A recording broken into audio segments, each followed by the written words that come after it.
yang ngundang orang fakir lebih dipentingkan daripada segala-galanya. Di Indonesia ini yang mayoritas kaya atau marah sih? Banyak yang melarat kan, yang jadi umara karena dipilih orang kaya atau marah sih? Yang hadir pengajian orang kaya atau marah sih? Karena itu cintai orang yang melarat, karena Nabi cinta kepada mereka.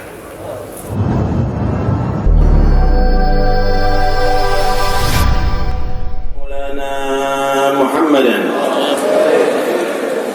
abduhu wa rasuluh wa safihu wa khaliluh arsalahu bil huda wa dinil haq liyudhhirahu 'ala ad-din kullihi walau karihal musyrikun walau karihal kafirun.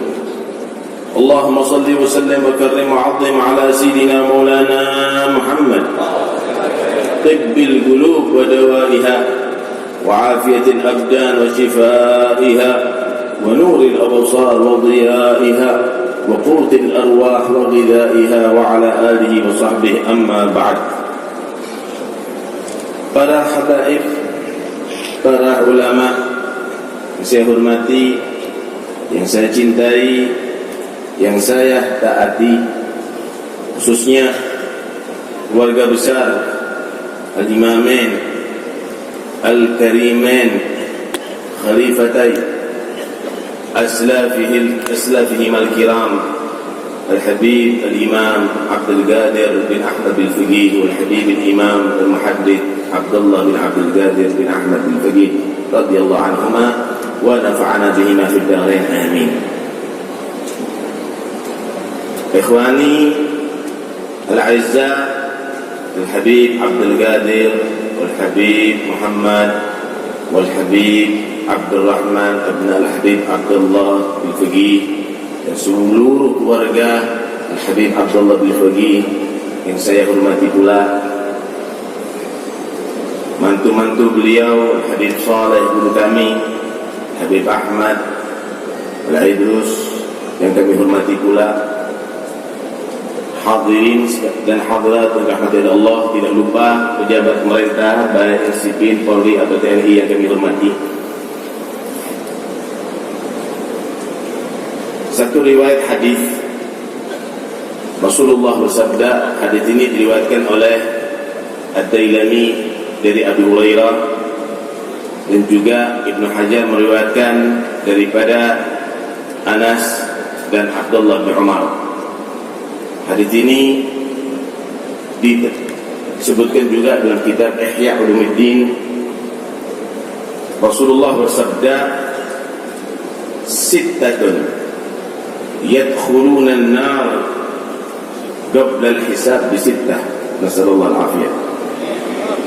Ada 6 golongan manusia masuk neraka sebelum dihisab karena sebab 6 perbuatan. Mudah-mudahan kita selamat semuanya. 6 golongan ini 6 komponen manusia, dan ini hendaklah dicermati benar-benar supaya selamat, dan itu adalah penyebab utama daripada 6 golongan ini masuk ke neraka Allah. Para sahabat bertanya, "Manhum ya Rasulullah?" Siapa mereka ya Rasul? Maka Nabi menjawab, "Al-umara'u bil jawri." Pertama yaitu pejabat karena sebab kezalimannya. Siapapun yang menjadi pejabat, hindari itu kezaliman. Karena sekalipun Anda menjadi orang yang mungkin terhormat di dunia ini, tetapi nanti Anda harus memasuki neraka Allah untuk disiksa oleh Allah. Dalam hadits qudsi Allah berfirman, "Ana adh-dhalim in lam antaqim 'ala adh-dhalim." Aku bisa menjadi orang yang, aku menjadi Tuhan yang zalim kalau memang tidak menyiksa orang yang menzalimi hamba-Ku. Allah Maha Adil, saudara. Kalau orang yang zalim, yang menganiaya, yang menekan, yang menyakiti hamba-hamba Allah di atas bumi ini dibiarkan di akhirat dalam keadaan senang, maka itu adalah tidaklah bentuk satu keadilan, saudara. Allah akan membuktikan siapapun yang zalim di atas bumi ini akan merasakan azab neraka Allah nantinya.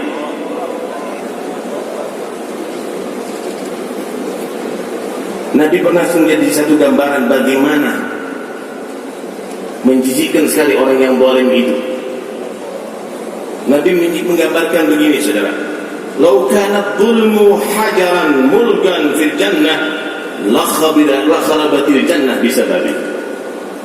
Kalau seandainya kezaliman itu adalah batu dimasukkan ke surga sekalipun, hancur itu surga semuanya karena sebabnya. Karena itu hindarilah Anda diberi jabatan adalah bukan untuk bersikap zalim. Kalaupun Anda belum disiksa oleh Allah di dunia, maka siksa Allah di akhirat akan menanti Anda. Wa mallahu bighafilin amma ya'malun zalimun. Tidaklah Allah melupakan perbuatan orang-orang yang zalim. Yang kedua, wal Arab bil asabiyah. Kaum Arab karena sebab kefanatikan golongannya.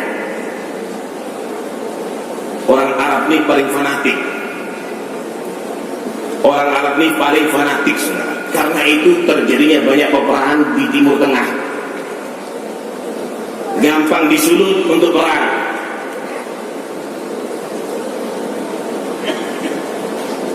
Gosip aja dihembuskan, udah siap perang mereka.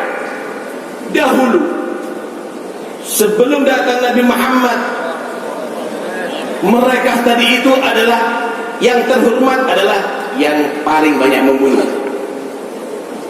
Mereka saling membunuh, mereka saling bermusuhan. Wadhkuru ni'matallahi 'alaikum in kuntum a'da'an fa'alafa baina qulubikum fa asbahtum bi ni'matihi ikhwana. Allah mengingatkan, coba ingat bagaimana Allah berikan nikmat kepada kamu dahulu. Kamu menjadi orang saling bermusuhan, saling membunuh, saling berperang. Datang Nabi Muhammad jadikan saudara, satu saudara. Itu kenikmatan, saudara. Hidup damai itu kenikmatan yang membuat manusia saling jahat dan saling membunuh adalah karena fanatik golongan. Karena itu kebanyakan kelompok manusia tadi itu masuk neraka karena kefanatikan golongan.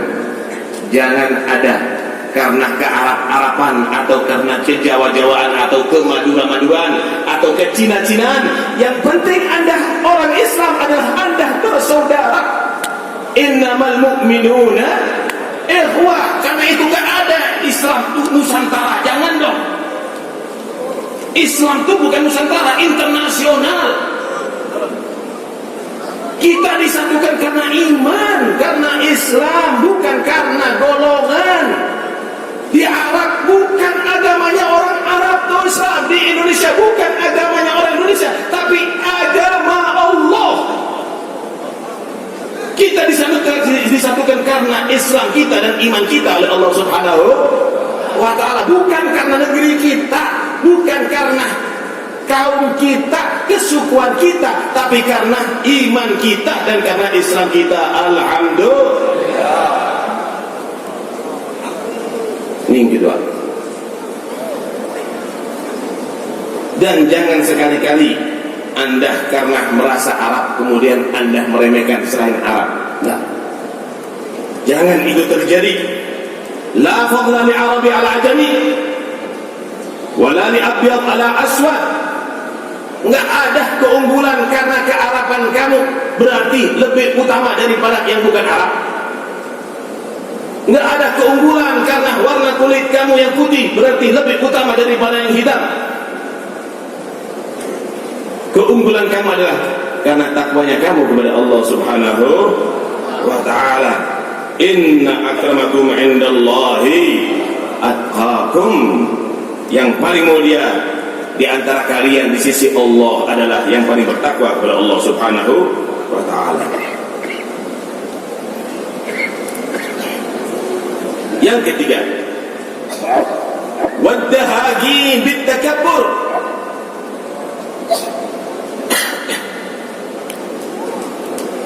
tokoh al-gawi ala tasarruf, tokoh masyarakat, baik misal ketua DPR atau DPR, atau kepala suku, atau panglima, atau komandan. Kelompok ini yang banyak masuk neraka karena sebab kesombongannya, keangkuhannya. Jangan sampai menjadi Anda tokoh yang angkuh, tokoh yang sombong, tawaduklah, maka Anda diangkat derajatnya oleh Allah Subhanahu wa ta'ala. Da'il kibra, innal kibra lillahi wahdah, wa qad lu'ina asyaitanu lamma takabbara. Tinggalkan itu sifat sombong. Sombong itu hanya milik Allah semata.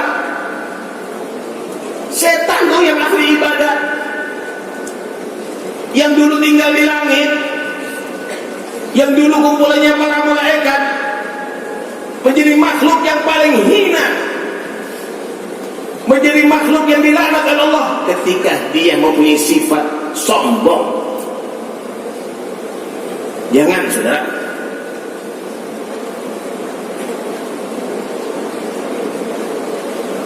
Waman anta ya miskin, waman anta ya miskin hatta tunazi al-malika rida al-kibriyai wa tafkhara. Siapa kamu? Tidakkah kamu melihat diri kamu itu adalah orang yang hina sebenarnya? Kok berani-beraninya kamu bisa bersifat seperti sifat Tuhan, menjadi orang yang sombong? Tanyakan tuh kepada mereka semuanya yang sombong-sombong.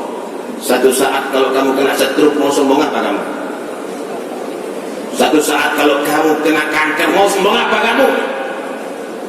Kalau satu saat kalau kena kamu tumor otak, mau sombong apa kamu? Hati-hati. Namrud begitu angkuh dia dan sombongnya, ternyata dia mati hanya karena nyamuk. Kita pun bisa, saudara, kena demam berdarah mati juga bisa. Jangan sok hebat, bertawaduklah kepada Allah, maka kamu akan diangkat derajatnya oleh Allah Subhanahu wa ta'ala. Insyaallah.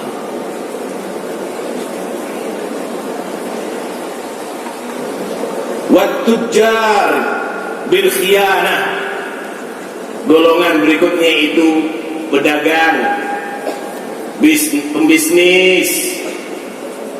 Kelompok ini yang banyak sebab masuk nerakanya karena pengkhianatan, tidak jujur, berkhianat, hukum dibolak-balik. Gimana caranya riba halal, pakai gol itu gol ini, kalau perlu gol yang paling mojok, saudara. Kenapa? Karena untuk supaya hawa nafsunya terpenuhi. Tidak boleh berfatwa kecuali dengan yang mu'tamad. Jangan mengajari manusia untuk tawarruk fid din, tapi ajari manusia itu tawarruk fid din. Harus berhati-hati dalam urusan agama nih. Risikonya keliru, masuk neraka.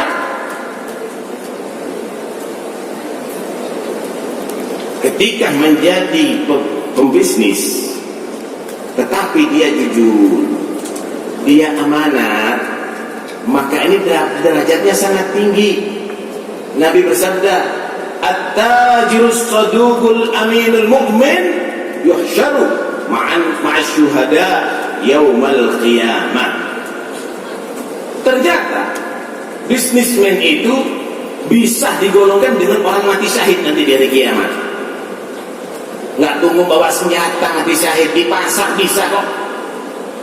Anda menjadi pembisnis bisa, asal kamu menjadi businessman muslim yang jujur, yang amanah. Nanti di hari kiamat dikumpulkan bersama orang-orang yang mati syahid di hari kiamat, bersama Sayyidina Hamzah, bersama orang-orang yang hebat itu semuanya. Pernah Sayyidina Ibrahim bin Adham radhiyallahu anhu ditanya, suila Ibrahim bin Adham, "Alid tajir as-saduq ahwa ahabbu ilaika amil mutafarrigh lil ibadah?" Ibrahim bin Adham pernah ditanya, mana yang lebih engkau senangi, mana yang lebih engkau unggulkan, pedagang yang jujur, yang buka toko, yang ada urusan tapi jujur, atau orang yang wirid aja nggak dagang, apalagi ngandalkan amplop? Mana yang lebih kamu cinta, yang mana lebih kamu senangi? Maka beliau bersabda, at-tajirus saduq ahab ilayya. Orang yang jujur, pedagang yang jujur lebih aku senangi. Kenapa? Li'annahu fi jihad. Karena orang yang berdagang jujur itu selalu berjihad. Melawan siapa? Ya'tihi syaitan min tariqil mikyal wal mizan wa min jibalil akhdhi wal ata' yujahid. Dia selalu berjihad. Kenapa? Setan selalu menggoda dia. Kurangi timbangannya, kurangi takarannya. Ini caranya begini transaksi supaya bisa menipu, caranya begini untuk supaya bisa mengambil. Setan selalu mengajari itu. Tapi dia tolak, dia perangi itu semuanya. Nih, mujahid beneran nih. Ini orang yang berjihad. Ini orang yang hebat, saudara. Yang berikutnya yaitu golongan ahlur rustaq bil jahalah. Orang-orang awam karena kebodohannya, orang-orang awam karena ketidakmengertiannya, tidak mau belajar, ikut-ikutan.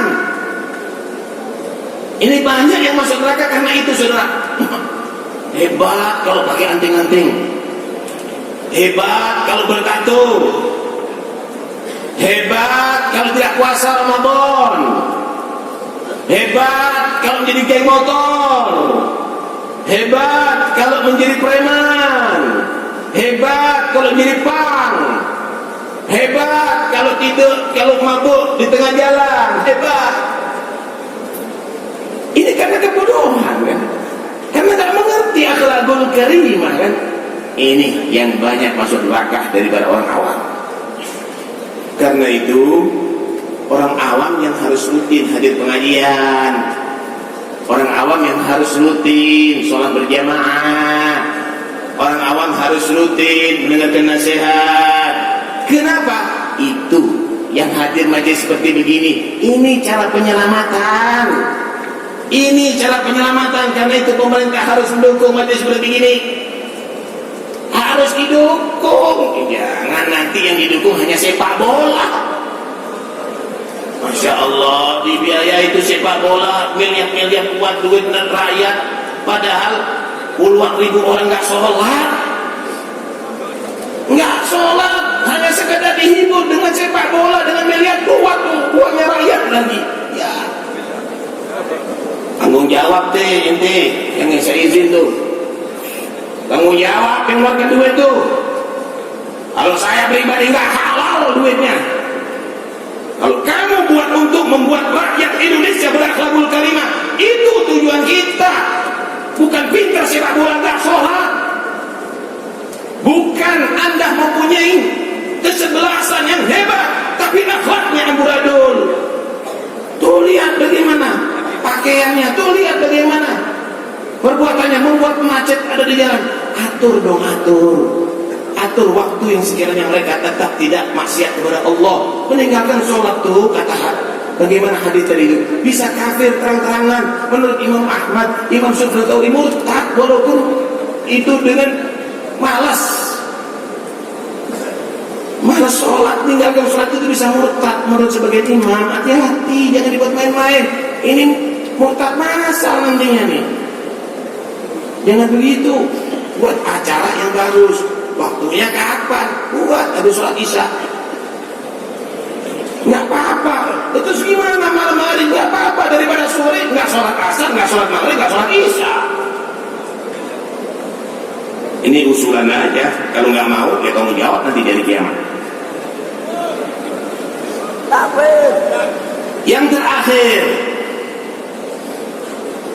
kelompok masyarakat yang banyak masuk neraka itu ulama bil hasad. Para ulama karena sifat hasudnya, ulama saling menyerang di atas mimbar, ulama saling mencaci di atas mimbar, memukul sana memukul sini, sindir sana sindir sini. Jangan demikian. Walaupun anda ulama bisa masuk neraka kalau punya penyakit hasud. Al-hasud la yasud, nggak mungkin sukses tuh orang yang hasud. Orang yang hasud akan jatuh. Jadilah ulama tadi itu penyujuk umat. Jadilah ulama tadi itu yang bisa menyatukan umat, bukan buat fitnah sana buat fitnah sini. Umar, kalau anda menggandeng ulama, jadikanlah ulama penasehat anda, yang jika anda melakukan kesalahan diingatkan, Pak jangan ditolim nanti masuk neraka. Jangan anda menggandeng ulama yang hanya untuk supaya anda terpilih, hanya sekedar untuk anda tadi itu membuat tandingan ulama. Jangan dipecah nih ulama, karena kekuatan umat di ulama. Maaf, sebelum ada Polri dan TNI, ulama yang ada di Indonesia nih, yang memperjuangkan negara kita ini. Karena itu gandeng mereka. Mereka adalah pemimpin umat nih di negeri ini. Kita sedih. Kenapa harus demikian ulama? Dan kenapa anda begini? Kenapa nggak anda bersatu saling menghormati? Saya ingin membawakan satu kalam daripada Ka'ab, disebutkan dalam kitab Ihya Ulumuddin sebagai penutup daripada ceramah ini. Ka'ab berkata begini, saudara. Yakunu fi akhir zaman ulama, akan terjadi nanti di akhir zaman orang yang disebut ulama, sifatnya bagaimana? Yuzahiduna nasa fid dunya wala yazhadun. Ajarannya nyuruh orang zuhud di dunia, tapi dirinya nggak zuhud. Justru dirinya tadi itu adalah programnya duniawi. Ulama dulu tuh, masya Allah. Tuh lihat Habib Abdul Qadir Al-Faqih, seada-adanya dalam dakwah tapi sukses, saudara. Sekarang masya Allah ini pikir proposal, ngajarnya enggak.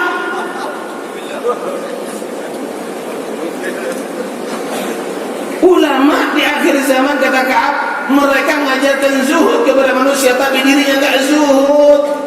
Dirinya terkuasai dengan duniawi.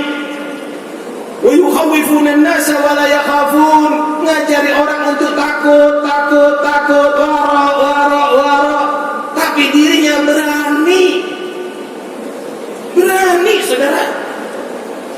Kadang-kadang masya Allah, muridnya sendiri ditiduri. Jangan kita pejam mata. Terjadi, saudara, terjadi. Ini ulama seperti lilin. Ma huwa illa dubalatun wugidat lin-nasi wa hiya tahtariqu. Ini sama dengan sumbu. Kalau dihidupkan menerangi orang sekitarnya, tapi dirinya harus terbakar, hangus. Jangan-jangan muridnya masuk surga, gurunya ada di neraka. Na'udzubillah min dzalik. Ulama di akhir zaman ini yanhauna 'an ghasyanil wula wa ya'tunahum. Orang diajari jangan deket-deket ya sama pejabat, tapi dirinya i'tikaf.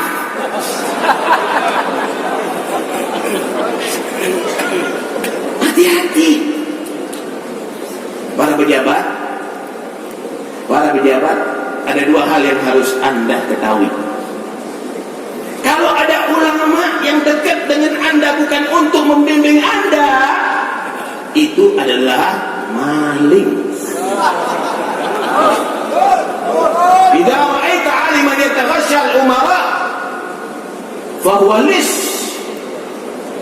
Kalau kamu melihat ada orang alim yang dia tadi itu dekat dengan umara bukan untuk membimbing, itu adalah jangan-jangan bandit. Para ulama, kalau ada umara dekat dengan Anda bukan untuk tanya hukum, bukan untuk dibimbing, ketahuilah dia mau menipu kamu, mau memperalat kamu. Hati-hati. Artinya bagaimana? Jadilah umara yang soleh dan ulama yang soleh. Ketika bergabung, maka rakyat pasti akan senang, pasti akan bahagia. Benar? Itu yang kita harapkan. Ayolah jadi ulama yang solehin, antum jadi umara yang solehin, bergabung. Inilah solahul nas bi solahi umaraihim wa ulamaihim. Baiknya, makmurnya rakyat nih karena kemakmuran, karena kebaikan ulamanya dan umatnya. Kebaikannya bukan karena runtang-runtungnya.